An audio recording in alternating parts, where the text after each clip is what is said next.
Hello বন্ধুরা, আসসালামু আলাইকুম। সবাই কেমন আছেন? আজকে আমি তৈরি করে দেখাবো পিৎজা।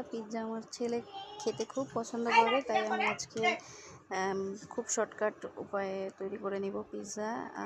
আমি পিৎজার জন্য যে সকল উপকরণ রেডি করে রেখেছি, প্রথমেই আমি স্লাইস করে কেটে নিয়েছি ছোট ছোট করে মাংসের পিস, মুরগির মাংসের পিস, এবং এখানে আছে ক্যাপসিকাম, তারপর মাশরুম, সসেস, চিকেন বল, আরও দিয়েছি টমেটো। এখানে আমি তারপরে যে ময়দার ময়ানটা করে রেখেছিলাম সেটা আমি আস্তে আস্তে করে কাঁটা চামচ দিয়ে ছিদ্র করে নিচ্ছি, এবং সস দিয়ে আমি সম্পূর্ণ অংশে মেখে নিয়েছি।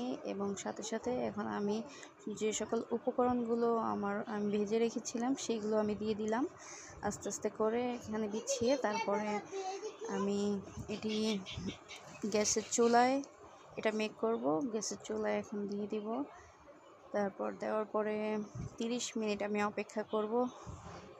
ও আচ্ছা, একটা কথা বলা হয়নি যে এখানে আমি চিজ দিয়েছি অফলাইনে, এখানে চিজের অংশটা দেওয়া হয়নি, তবে আমি এখন অফলাইনে দিয়ে নিয়েছি। আর এখন আমি 30 মিনিট অপেক্ষা করব। 30 মিনিট পরে আমার পিৎজা রেডি।